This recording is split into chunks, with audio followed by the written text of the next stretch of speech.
हम शिक्षा शास्त्र के पिछले ईयर के क्वेश्चन से संबंधित यह हमारा छठवां पार्ट है। वह अन्य पार्ट भी हम अपने यूट्यूब चैनल पर लगातार उपलब्ध आप लोगों को कराते रहेंगे। तो आप लोगों से रिक्वेस्ट है कि आप सभी मेरे यूट्यूब चैनल को सब्सक्राइब करके रख लीजिए, साथ ही बेल आइकन को ऑन कर लीजिए ताकि नोटिफिकेशन आप लोगों तक पहुंचती रहे। तो चलिए ज़्यादा देर न करते हुए वीडियो को स्टार्ट करते हैं। दिया गया है फर्स्ट प्रश्न, निम्नलिखित में से कौन सा विकास का सिद्धांत है? बताइए। ऑप्शन दिया गया है, निम्नलिखित में से कौन सा विकास का सिद्धांत है? विकास का सिद्धांत क्या है? इसका सही जवाब रहेगा ऑप्शन बी, सभी की विकास दर समान नहीं होती है। सभी की विकास दर क्या है? समान नहीं होती। यह जो है विकास का सिद्धांत है। अगला प्रश्न दिया गया है, गर्भ में बालक को विकसित होने में कितना दिन लगता है? गर्भ में बालक को विकसित होने में कितना दिन लगता है? बताइए। दिया गया है ऑप्शन, इनका सही जवाब रहेगा ऑप्शन बी, 280 दिन गर्भ में बालक को विकसित होने में समय लगता है। अगला सवाल है प्रश्न 3, खिलौनों की आयु कहा जाता है? बताइए, खिलौनों की आयु किसे कहा जाता है? इनका सही जवाब रहेगा, खिलौनों की आयु कहा जाता है पूर्व बाल्यावस्था को। पूर्व बाल्यावस्था को क्या कहा जाता है? खिलौनों की आयु कहा जाता है। अगला चौथा प्रश्न है, बाल मनोविज्ञान की व्यवहारिक उपादेयता है? बताइए, बाल मनोविज्ञान की व्यवहारिक उपादेयता क्या है? इनमें ऑप्शन दिया गया है। इनका सही जवाब रहेगा ऑप्शन ए, समुचित निर्देशन के लिए व्यवहारिक उपाय बता सकता है। यही सही जवाब रहेगा। अगला प्रश्न दिया गया है प्रश्न 5वां, कोई बालक जैसे जैसे बड़ा होता है उसमें रुचि संबंधी प्रवृत्तियां विकसित होती हैं। बताइए, इनमें से ऑप्शन दिया गया है, कौन सा सही रहेगा? जैसे जैसे बालक बड़ा होता है उसमें रुचि संबंधी प्रवृत्तियां जो है विकसित होती है। इनका सही जवाब रहेगा ऑप्शन बी, निश्चित रूप में होता है। बालक जो है जैसे जैसे बड़ा होता है उनमें रुचि संबंधी प्रवृत्तियां जो विकसित वह निश्चित रूप में होती है। अगला सवाल है प्रश्न 6वां, मानव विकास के संबंध में पुनर्बलन सिद्धांत निम्न में किसने प्रतिपादित किया है? बताइए, मानव विकास के संबंध में पुनर्बलन सिद्धांत जो है किसने प्रतिपादित किया है?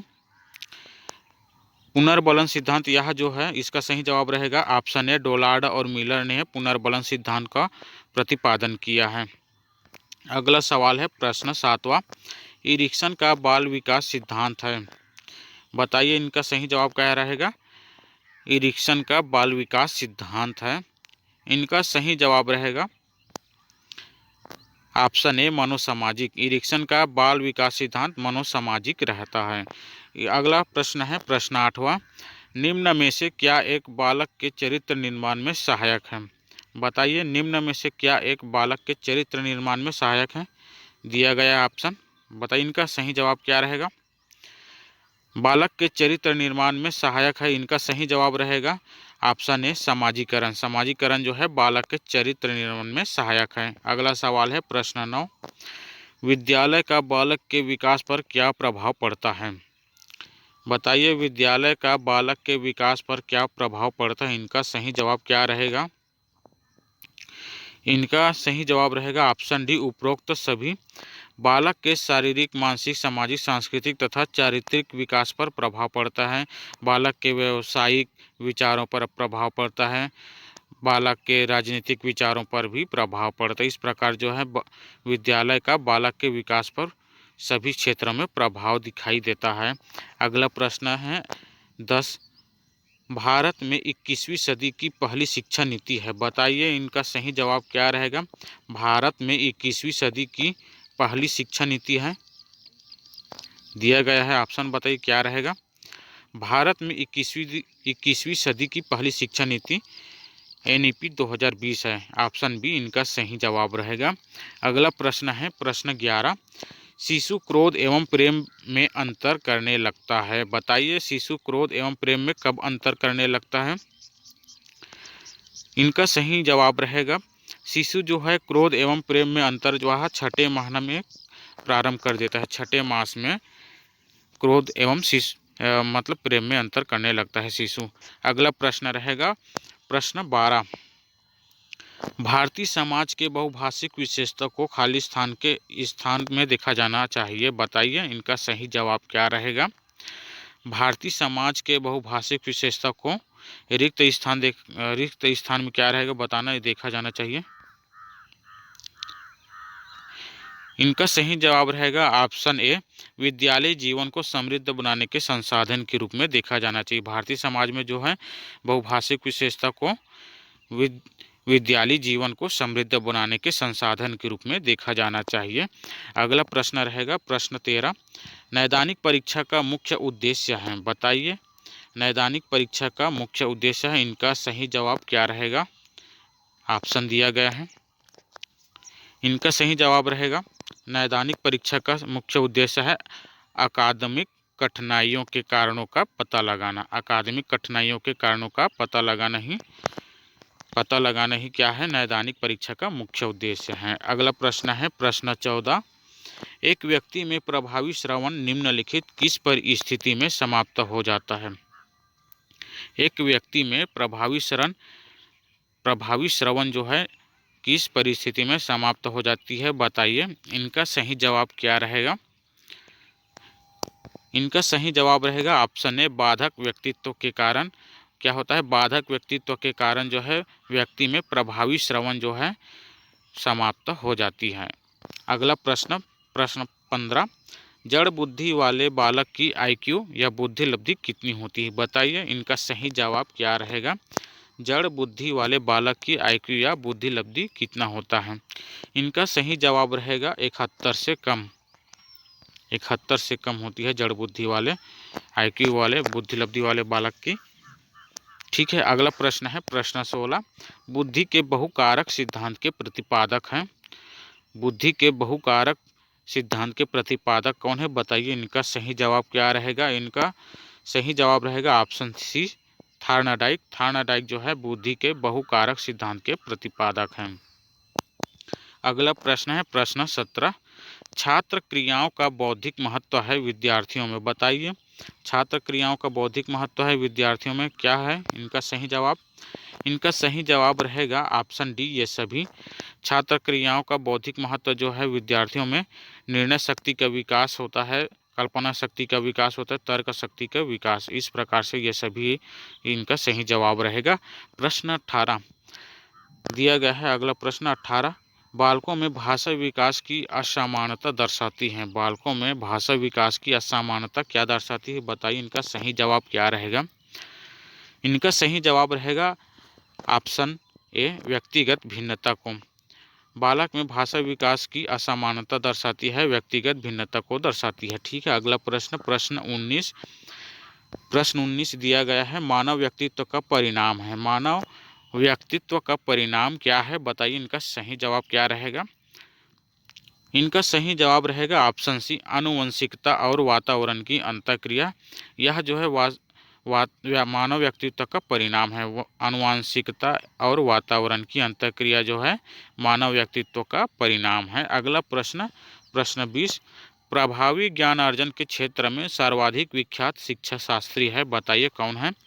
प्रभावी ज्ञान अर्जन के क्षेत्र में सर्वाधिक विख्यात शिक्षा शास्त्री कौन है। बताइए इनका सही जवाब रहेगा ऑप्शन सी, थार्नाडाइक।